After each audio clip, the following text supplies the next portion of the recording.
Beloved, I'm preaching again the second Sunday in a sermon series.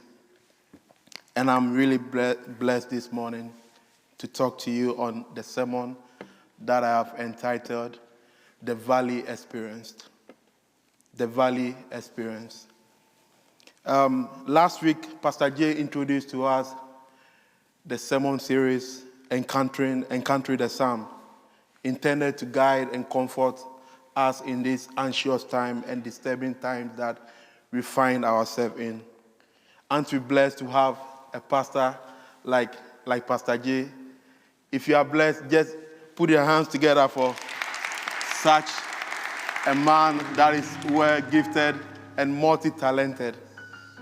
I just known this morning that it is your pastor's appreciation Sunday. So we thank God, we bless God for the pastors that we have here, Pastor Carl, Pastor Sarah, and all the team that we have here, that God has blessed us today. We hope that their trip becomes a success, and by next week, they are going to be here with us. Shall we pray? The Lord is my shepherd, I shall not want. He makes me to lie down in green pastures. He leads me beside the still waters. He restores my soul. He leads me in the path of righteousness for his name's sake. Yea, though I walk through the valley of the shadow of death, I will fear no evil, for you are with me. Yea, though I walk through the valley of the shadow of death, I will fear no evil, for you are with me. Lord, let this be our song and our testimony, our rock and our redeemer. In Jesus' mighty name we pray. Amen. Like I said, I'm speaking on a sermon I have entitled The Valley Experience. And as usual, I will want to start with a story. I think you should know by now that stories are my strength, because I have so many encounters with the Lord that I consider as stories that are worthy enough for my ministry. I spent some time on a prayer mountain in Ghana, West Africa, where I had an encounter with the Lord. By this, I do not want to sound like a ritualistic Samaritan who believes that it is only on the prayer mountain or on the mountain that one can encounter God. But my Christian life and formation has been greatly influenced by the time that I've spent on the mountain, in the solitary place. And this mountain experience can be anywhere for everybody. It can be the quiet time that we spend in our rooms, on the parks, wherever we go to have a time with our God, with the divine. So whenever I'm on a mountain, in a solitary place, or quietly in my room, I speak to God, and God gives me the directions and answers to whatever I'm asking God. So on this occasion, prior to my going on the mountain, I felt so lonely, very discouraged, and I felt very much attacked by the leadership of the church I used to attend. This is because of the reservations that I was having on some of the practices and teachings of the church. Oh, beloved, I was rediscovering my life and my ministry. I felt very much more human conscious rather than the money consciousness that is deeply ingrained in ministry in Ghana. I felt very much closer to the poor and the needy, the people that God has mandated us to love and to care for. The very same people that the church has alienated and marginalized over the years. So the church couldn't understand me, and I faced serious attack from the church that made the church and myself very much uncomfortable. This period led me to the mountain, the solitary place. And on the 8th day of these 10 days, these 10 days that I spent on the mountain, I encountered God. I was in the room where I was given to lodge. And one morning, after my devotion and meditation, I saw somebody entered the room in which I was, holding a scroll, left the scroll down, and I saw on it, written on the scroll, "Go out." I know most of us here today are not previewed to these encounters, but it is real for African Christians. So I wanted to know more about this vision that I had. So I went to the prayer. I went to the prayer place to pray, and whilst I was praying, I heard a voice from God, talking to me. "I am your shepherd, and so have I made you." The Lord told me this, and so many things that I saw the fulfillment of them in my life. One of them is my studies here in the U.S. and my ministry here as well. If you care to know, I met one man on the mountain who told me that God said I should tell you, God is preparing you to Boston, Massachusetts. Get ready for that. At that time, I knew of Massachusetts. I didn't know of any city in the U.S. called Boston. And that was 5 years before I came to the U.S.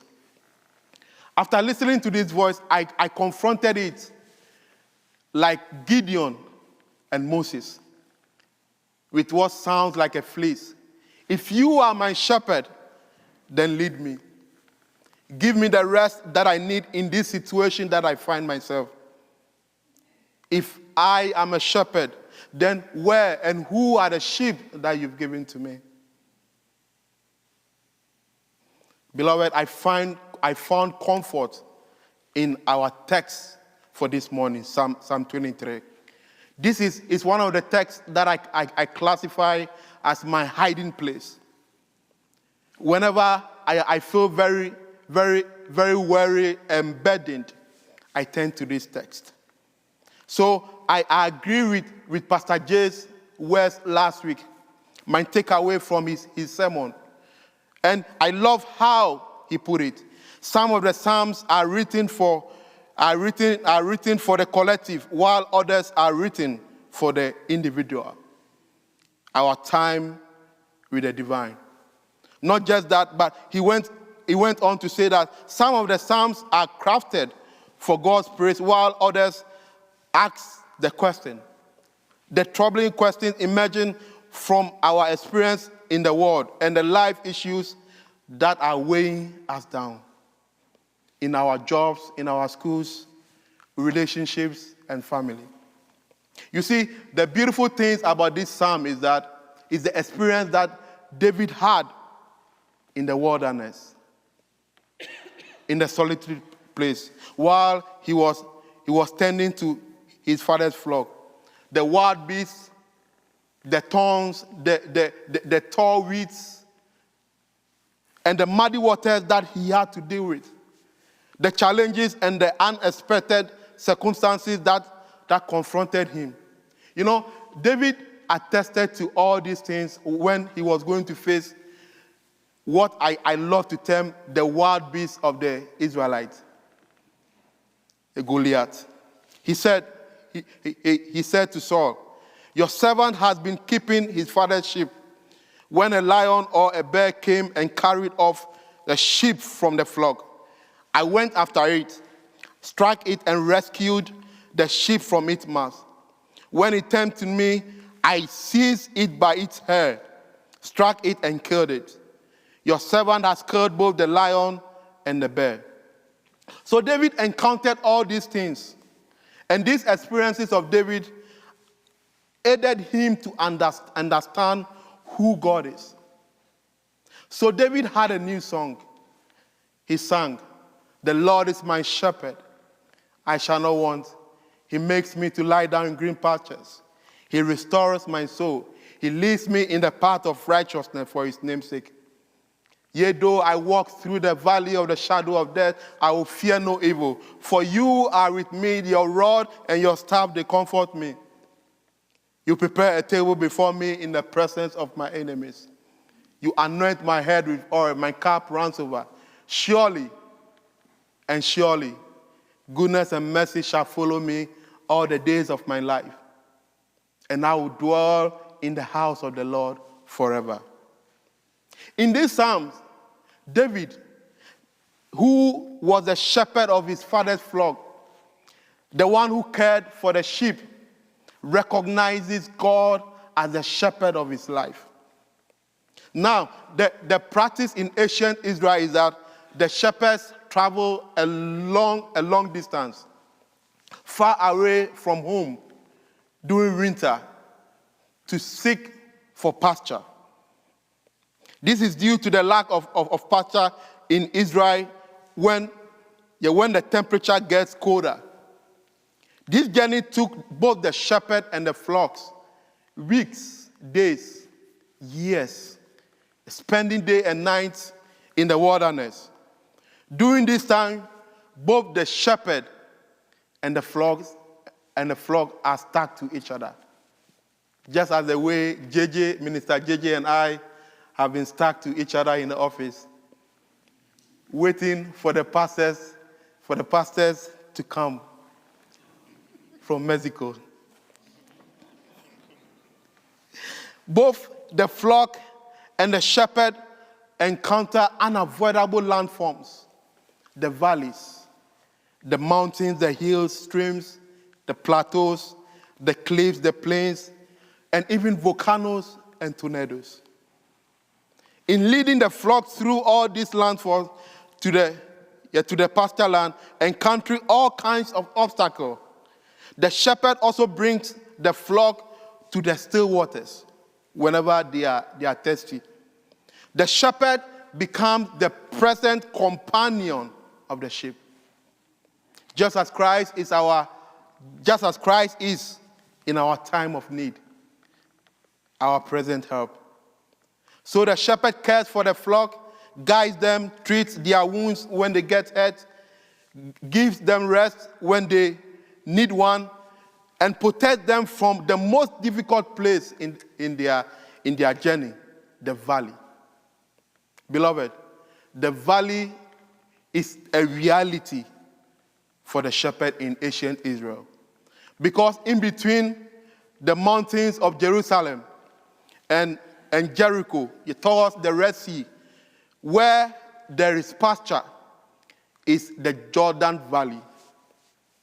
The valley is a troubling and dire area for the shepherd because it gathers rainwaters from the mountains whenever it rains. It is a place where the shepherd with their flock cannot skip. They cannot skip that valley during their search for green pastures. When winter comes and grazing was impossible on the mountain of Israel, the shepherds traveled through the valley towards the Red Sea and Jericho. Because on this part of the land, there is availability of grass due to the good weather in the area. So the journey through the valley is repeated back to the mountains when spring comes. And this is a very necessary encounter because one could not travel back and forth without going through this valley. Now listen. The shepherd and the flock do not only encounter the rainwater which floods the valley. They also face so many predators, the lions, the tigers, the serpent, and dreadful situations that can hurt and traumatize and even take the life of both the shepherd and the flock. But the good news is that through the valley, the shepherd never left their rod and their staff for the sake of the flock, because the rod is the powerful weapon for the shepherd. And the staff protects the sheep from being entrapped by the predator. This mysterious journey is what I call today the valley experience. Just as the shepherds and the flocks, each one of us has either in the past or recently had a valley encounter. Some of us are yet to have our valley experience either for the first time or again. Our time on this earth will be met with ups and downs. We have all encountered victories, successes, and happiness. We have also experienced losses, pains, failures, and sicknesses. I can bear with you that these things were never expected or were prepared for. Yet we find these fortunes and misfortunes greeting us at our doorsteps every now and then. The hurricanes in Florida, the tornadoes in Texas and surrounding areas, the wars and the chaos that we see around us everywhere we turn ourselves to, the brokenness in relationships, and all that we can identify this morning with. Back in Africa, in my country where I come from, it is projected that some years to come, there wouldn't be drinkable water in the country, because almost 95% of the rivers, the water bodies, has been destroyed based on the illegal mining from the people in power. Children are now being born without limbs, with defects, without eyes, and what have you. These are our valley experience that we encounter, beloved. But throughout all these valley encounters, the Lord is our shepherd. The Lord is our shepherd. The Lord has promised us that the Lord will never leave us nor forsake us. The shepherd who strengthens, protects, and guides our steps so that we are not consumed when we get into the valley. Our down moments, the times that we feel very weary, very broken, and very discouraged. So the psalmist said, "Yea, though I walk through the valley of the shadow of death, I will fear no evil. For you, my Redeemer and my rock, are with me. Your rod and your staff, they comfort me." In David's songs of comfort, we are told that though he encountered this valley many times as a shepherd with his flock, he was not scared because the shepherd of all shepherds was with him. The psalmist tells us today, though we have been and are going through what seems like death and destruction, but are just the shadows of them, not capable of stripping us of our happiness, joy, healing, and success, we have the grace to emerge victors because the Lord is with us. When we are confronted with what seems like death and destruction, but are just a shadow, David invites us today to make Psalm 121 our song. I will lift up my eyes to the mountains. Where does my help come from?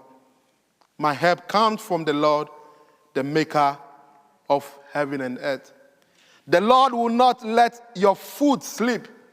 The Lord who watches over you would not slumber. Indeed, the Lord who watches over Israel will never sleep nor slumber. whenever the powers that be confront us with all manners of injustice and oppression, whenever the church and the self-acclaimed Pharisees and scribes of our days shall confront us with what sounds like the right gospel, but aiming to alienate us from the presence of the loving and peaceful God, David invites us to sing Psalm 27. The Lord is my light and my salvation. Of whom shall I be afraid of? The Lord is the strength of my life. Of whom shall I be afraid? This is true, beloved, only if we will agree with the psalmist that many are the afflictions of the righteous, but the Lord delivers them from it all.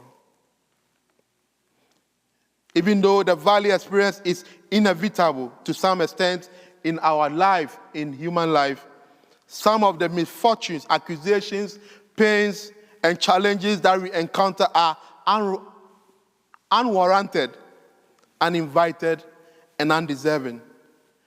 But I am convinced by the psalmist that these are avenues for us to experience God's grace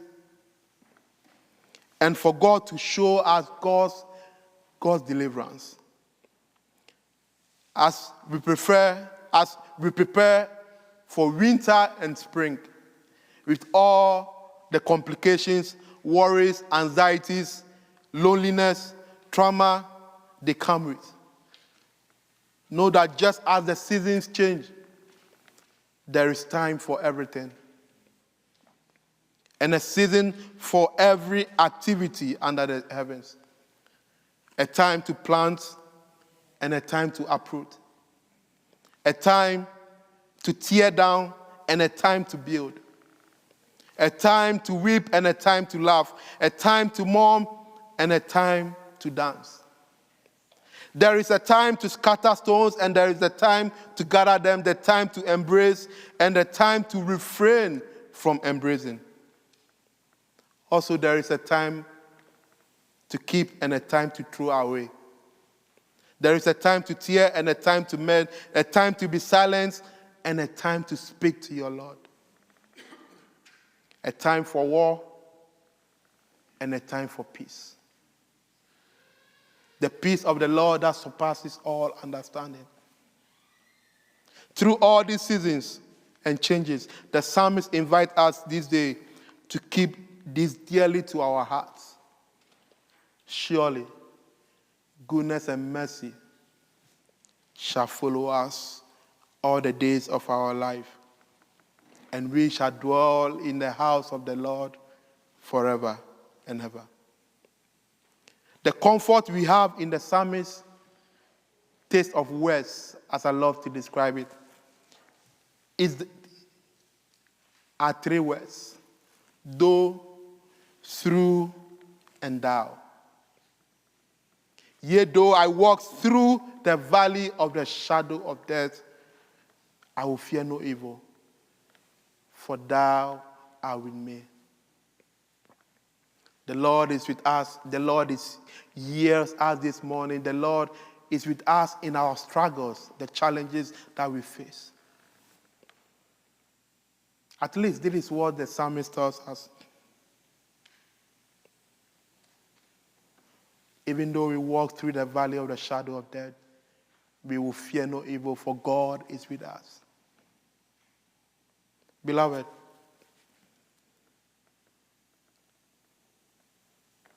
this morning, I invite you, as you may, stand, kneel, lift up your hands as we invite our brother Corey to the front.